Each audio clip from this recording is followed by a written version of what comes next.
ಲೋಕಸಭಾ ಚುನಾವಣಾ ಅಖಾಡಕ್ಕಿಳಿತಾರ doctor K Sudhakar. ಚಿಕ್ಕಬಳ್ಳಾಪುರದಲ್ಲಿ ಮಾಜಿ ಸಚಿವ ಡಾಕ್ಟರ್ ಕೆ ಸುಧಾಕರ್ ಮತ್ತೆ ಆಕ್ಟಿವ್ ಆಗಿದ್ದಾರೆ.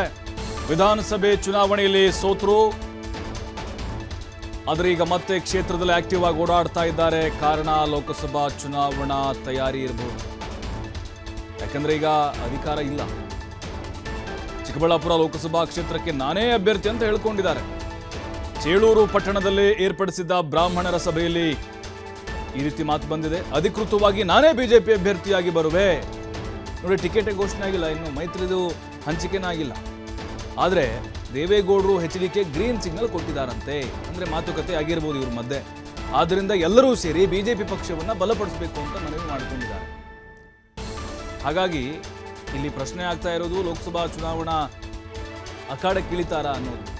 ಈ ಹಿಂದಿನಿಂದಲೂ ಕೂಡ ಇತ್ತು, ಆರಂಭದಿಂದಲೂ ಕೂಡ. ಯಾಕಂದರೆ ಅಲ್ಲಿ ಚಿಕ್ಕಬಳ್ಳಾಪುರದಲ್ಲಿ ಈಗ BN ಬಚ್ಚೇಗೌಡರಿದ್ದಾರೆ. ಅವರಿಗೆ ವಯೋಸಹಜ, ಅಂದರೆ ವಯಸ್ಸಾಯಿತು ಅನ್ನುವಂಥ ಕಾರಣಕ್ಕೆ ಅವರಿಗೆ ಟಿಕೆಟ್ ಮಿಸ್ ಆಗೋ ಸಾಧ್ಯತೆಗಳಿದ್ದಾವೆ. ಅಂದರೆ ಟಿಕೆಟ್ ಇಲ್ಲ ಬಿಡಿ. ಈಗ BJPಯಲ್ಲಿ ಪ್ರಬಲವಾದಂಥ ಅಭ್ಯರ್ಥಿಗಳಿಲ್ಲ. ಚಿಕ್ಕಬಳ್ಳಾಪುರಕ್ಕೆ ನಾವು ಸಂಬಂಧಪಟ್ಟಂತ ನೋಡೋದಾದರೆ ಅವ್ರಿಗೆ ಸದ್ಯಕ್ಕೆ ಆ್ಯಕ್ಟಿವ್ ಆಗಿರುವಂಥ ಅಭ್ಯರ್ಥಿ ಇಲ್ಲ, ಅಥವಾ ಒಂದು ಒಳ್ಳೆ ಫೇಮ್ ಇರುವಂಥ ವ್ಯಕ್ತಿ ಇಲ್ಲ ಅವ್ರಿಗೆ. ಈಗ ಸುಧಾಕರ್ ಇದ್ದಾರೆ, ಬಟ್ ಇನ್ನೂ ಮೈತ್ರಿದೇ ಫಿಕ್ಸ್ ಆಗಿಲ್ವಲ್ಲ. ಯಾಕಂದರೆ JDS ಕೂಡ ಚಿಕ್ಕಬಳ್ಳಾಪುರ ಕ್ಷೇತ್ರದ ಮೇಲೆ ಕಣ್ಣಿಟ್ಟಿದೆ. 5 ಕ್ಷೇತ್ರವನ್ನು ಅವ್ರು ಕೇಳಿದ್ದೇ ಆದರೆ, ಅಥವಾ 4 ಕೇಳಿದ್ರು ಅಂತ ಅಂದ್ಕೊಳ್ಳೋಣ. ಈಗ ಸುಧಾಕರ್ ಅವರಿಗೆ ಯಾರು ಭರವಸೆ ಕೊಟ್ಟರು? ಅವ್ರ ಹೈಕಮಾಂಡ್ ಏನಾದರೂ ಫೋನ್ ಮಾಡಿ ಹೇಳಿತಾ, ಸುಧಾಕರ್ ಅವರೇ ನೀವೆಲ್ಲ ತಯಾರಿ ಮಾಡ್ಕೊಳ್ಳಿ, ಟಿಕೆಟ್ ನಿಮಗೆ ಸಿಗುತ್ತೆ ಅಂತ ಯಡಿಯೂರಪ್ಪನವ್ರು ಹೇಳಿದ್ರಾ? ಇಲ್ಲ. ಟಿಕೆಟ್ ನನಗೇ ಸಿಗುತ್ತೆ ಅನ್ನುವಂತಹ ಕಾನ್ಫಿಡೆಂಟ್ನಲ್ಲಿ ಅವರು ಓಡಾಟ ಮಾಡ್ತಿದ್ದಾರೆ. ಮಾಡ್ಬೋದು, ಇದು ಯಾರು ಬೇಕಾದರೂ ಕೂಡ ಮಾಡಬಹುದು. ದೇವೇಗೌಡರು ಮತ್ತು ಕುಮಾರಸ್ವಾಮಿ ಗ್ರೀನ್ ಸಿಗ್ನಲ್ ಕೊಟ್ಟಿದ್ದಾರಂತೆ. ಅವರು ಮಾತಾಡಿರ್ಬೋದು, ನೀವು ನಿಂತ್ಕೊಂಡ್ಬಿಡಿ, ನಿಮ್ಗೆ ಸಪೋರ್ಟ್ ಮಾಡ್ತೀವಿ ಅಂತ. ಬಟ್ ಹೈಕಮಾಂಡ್ ಅಂತಿಮವಾಗಿ ನಿರ್ಧಾರ ಮಾಡುತ್ತೆ. ಹಾಗಾದರೆ ಸುಧಾಕರ್ ಏನು ಹೇಳಿದ್ದಾರೆ ನೋಡೋಣ. ಅನ್ನೋದಕ್ಕೆ ನನಗೆ ಒಂದು ವಿಶ್ವಾಸ ಇದೆ. ಈಗಾಗಲೇ JDSನ ಮಾಜಿ ಪ್ರಧಾನಿಗಳು ಶ್ರೀ ದೇವೇಗೌಡರು, ಮಾಜಿ ಮುಖ್ಯಮಂತ್ರಿಗಳು ಶ್ರೀ ಕುಮಾರಸ್ವಾಮಿ ಅವರು ಕೂಡ ನನಗೆ ಒಂದು ರೀತಿಯಲ್ಲಿ ಹಸಿರು ನಿಶಾನೆಯನ್ನ ತೋರಿಸಿದ್ದಾರೆ. ನಾವು ಹೋಗಿ ಕೆಲಸ ಪ್ರಾರಂಭ ಮಾಡಿ ಅನ್ನೋ ಮಾತನ್ನ ಹೇಳಿ. ಹಾಗಾಗಿ ನಾನೀಗಾಗಲೇ ಇವತ್ತು ದೇವಮೂಲೆಯಲ್ಲಿ ಚೇಳೂರು ತಾಲೂಕಿನ ಚಾಕ್ವೇಲೂರಿಂದ ಪ್ರಾರಂಭ ಮಾಡಿ, ನೀವೆಲ್ಲ ಕೂಡ ನಿಮಗೆ ಗೊತ್ತಿದೆ, ಸುಧಾಕರ್ ಅಂದ್ರೆ ಅಭಿವೃದ್ಧಿ, ಅಭಿವೃದ್ಧಿ ಅಂದ್ರೆ ಸುಧಾಕರ್. ಯಾವಾಗಲೂ ಕೂಡ ನಾನು ಅಭಿವೃದ್ಧಿಗೆ ಒತ್ತನ್ನು ಕೊಟ್ಟಿದ್ದೆ. ಇವತ್ತು ನಾನು ಮತ್ತೆ MP ಆದ್ರೆ 100% ನಾನು ಹೇಳ್ತೇನೆ, ಈ ಭಾಗವನ್ನ ಅಭಿವೃದ್ಧಿ ನಾನು ಮಾಡೇ ತಿಂತೇನೆ ಅನ್ನೋ ಮಾತನ್ನ.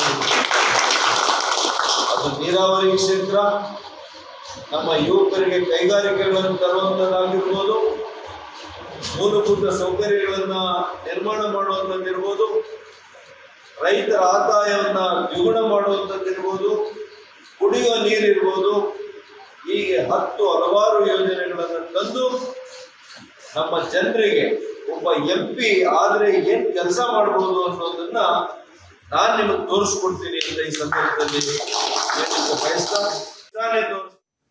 ಮತ್ತಷ್ಟು ಮಾಹಿತಿ ಸುರೇಶ್ ಬಾಬು ನೀಡ್ತಾರೆ. ಸುರೇಶ್ ಬಾಬು, ಸುಧಾಕರ್ ಅವರು ಏನೋ ಟಿಕೆಟ್ ಕನ್ಫರ್ಮ್ ಆಗಿಬಿಟ್ಟಿದೆ, ನಾನೇ ಅಭ್ಯರ್ಥಿ ಅನ್ನೋ ಥರ ಓಡಾಡ್ತಾ ಇದ್ದಾರೆ, ಈ ಅವ್ರ ಹೇಳಿಕೆಯನ್ನು ಗಮನಿಸ್ತಾ ಇದ್ದರೆ ಗೊತ್ತಾಗುತ್ತೆ. ಬಟ್ ಇಲ್ಲಿ ದೇವೇಗೌಡರು ಕುಮಾರಸ್ವಾಮಿ ಅವ್ರ ಗ್ರೀನ್ ಸಿಗ್ನಲ್ ಯಾಕೆ ಬೇಕು ಅಂತ ಹೇಳಿ, ಅಂದರೆ BJP ಹೈಕಮಾಂಡೇ ಒಂದು ರೀತಿ ಗ್ರೀನ್ ಸಿಗ್ನಲ್ ಕೊಟ್ಟೋ ಥರ ಅವ್ರಿಗೆ ಮಾತನಾಡ್ತಾ ಇದ್ದಾರೆ. ಏನಿದೆ ಹಿಂದಿನ ಲೆಕ್ಕಾಚಾರಗಳು ಅಂತ? ಪ್ರಭು, ಚಿಕ್ಕಬಳ್ಳಾಪುರ ಲೋಕಸಭಾ ಕ್ಷೇತ್ರ ಮುಖ್ಯವಾಗಿ ಒಕ್ಕಲಿಗ ಸಮುದಾಯದ ಓಟನ್ನ ಹೆಚ್ಚಾಗಿ ಹೊಂದಿರತಕ್ಕಂಥ ಪ್ರದೇಶ.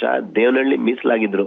ಈಗ ಒಟ್ಟು ಯಲಹಂಕ, ದೇವನಹಳ್ಳಿ, ದೊಡ್ಡಬಳ್ಳಾಪುರ, ಆ ಕಡೆ ಗೌರಿಬಿದನೂರು, ಆಮೇಲೆ ಬಾಗೇಪಲ್ಲಿ, ಆಮೇಲೆ ಚಿಕ್ಕಬಳ್ಳಾಪುರ ಮತ್ತು ಹೊಸಕೋಟೆ, ಈ ಪ್ರದೇಶಗಳು ಒಟ್ಟು 8 ವಿಧಾನಸಭಾ ಕ್ಷೇತ್ರಗಳು ಚಿಕ್ಕಬಳ್ಳಾಪುರ ಲೋಕಸಭಾ ಕ್ಷೇತ್ರಕ್ಕೆ ಬರ್ತಕ್ಕಂಥದ್ದು. ಇಲ್ಲಿ ಮಾಜಿ ಸಚಿವ, ಹಾಗೇನೆ ಈಗ ಆಲ್ರೆಡಿ ಪ್ರದೀಪ್ ಈಶ್ವರ್, ಕಾಂಗ್ರೆಸ್ನ ಶಾಸಕರಾಗಿರ್ತಕ್ಕಂಥ ಪ್ರದೀಪ್ ಈಶ್ವರ್ ವಿರುದ್ಧ ಸೋತು ರಾಜಕೀಯ ಚಟುವಟಿಕೆಗಳಿಂದ ಸೈಲೆಂಟ್ ಆಗಿರ್ತಕ್ಕಂಥ ಸುಧಾಕರ್ ಅವರು ಈಗ MP 2024 ಚುನಾವಣೆ ಬಗ್ಗೆ ಗಮನ ಹರಿಸ್ತಕ್ಕಂಥ ವಿಚಾರಗಳು ಈಗ ಗೊತ್ತಾಗ್ತಾ ಇರ್ತಕ್ಕಂಥದ್ದು.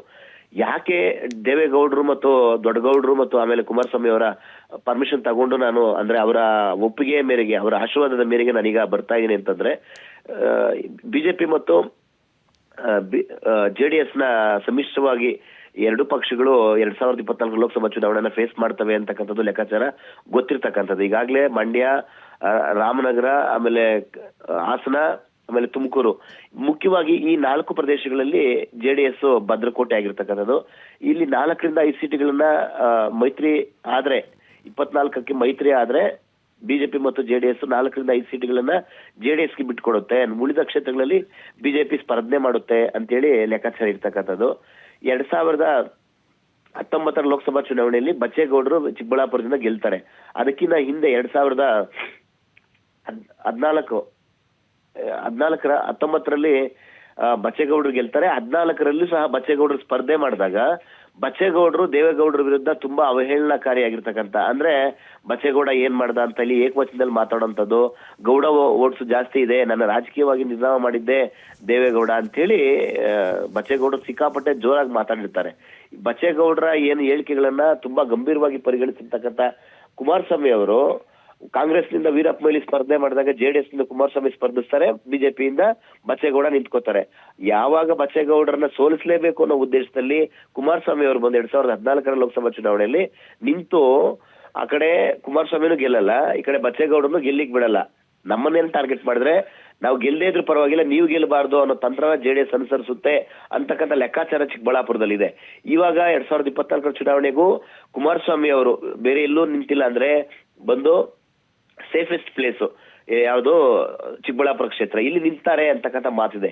ಈ ಹಿನ್ನೆಲೆಯಲ್ಲಿ ಅಕಸ್ಮಾತ್ ಏನಾದ್ರು JDS ಮತ್ತು ಬಿಜೆಪಿಯ ಮೈತ್ರಿ ಆದ್ರೆ ಮೈತ್ರಿ ಅಭ್ಯರ್ಥಿ ಕುಮಾರಸ್ವಾಮಿ ಅನ್ನೋ ಮಾತುಗಳು ಸಹ ಕೇಳಿ ಬರ್ತಾ ಇದೆ. ಆದ್ರಿಂದ ನಾನು ಈಗಾಗಲೇ ಕುಮಾರಸ್ವಾಮಿ ಅವರಿಂದ ಮಾತು ತಗೊಂಡಿದ್ದೀನಿ. ಕುಮಾರಸ್ವಾಮಿ ಅವರು ದೇವೇಗೌಡರು ನೀವು ಹೋಗಿ ನಿಮ್ ಕೆಲಸ ಮಾಡಿ, ಪ್ರಚಾರ ಮಾಡಿ ಅನ್ನೋ ತರದಲ್ಲಿ ಹೇಳಿದ್ದಾರೆ. ಅದನ್ನೇ ಗ್ರೀನ್ ಸಿಗ್ನಲ್ ಅನ್ನೋ ತರದಲ್ಲಿ ಭಾವಿಸ್ಕೊಂಡು ನಾನೇ ಚಿಕ್ಕಬಳ್ಳಾಪುರ ಲೋಕಸಭಾ ಕ್ಷೇತ್ರದ ಈ ಸಲದ ಅಭ್ಯರ್ಥಿ ಅನ್ನೋ ನಿಟ್ಟಿನಲ್ಲಿ ಡಾಕ್ಟರ್ ಕೆ ಸುಧಾಕರ್ ಅವರು ಓಡಾಟ ಮಾಡ್ತಾ ಇರ್ತಕ್ಕಂಥದ್ದು. ಈಗಾಗಲೇ ಚುನಾವಣಾ ರಣರಂಗ, ಚುನಾವಣಾ ರಾಜಕೀಯ ಚಟುವಟಿಕೆಗಳು ಬಿರುಸಿನಿಂದ ಸಾಗ್ತಾ ಇದೆ. ಒಂದ್ ಕಡೆ ರಕ್ಷಾರಾಮಯ್ಯ ಕಾಂಗ್ರೆಸ್ ನಿಂತಿದ್ರೆ, ಇನ್ನೊಂದ್ ಕಡೆ ವೀರಪ್ಪ ಮೊಯ್ಲಿ ಅವರು ಮಾಜಿ ಸಂಸದರು ಅವರು ಸಹ ಇದ್ದಾರೆ. ಈಗ ಸುಧಾಕರ್ ಅವರ ಹೇಳಿಕೆಗಳು ತೀವ್ರ ಕುತೂಹಲ ಕೇಳಿಸಿರ್ತಕ್ಕಂಥದ್ದು. ಪ್ರಭು, ಥ್ಯಾಂಕ್ ಯು ಸುರೇಶ್ ಬಾಬು ಮಾಹಿತಿಗಾಗಿ.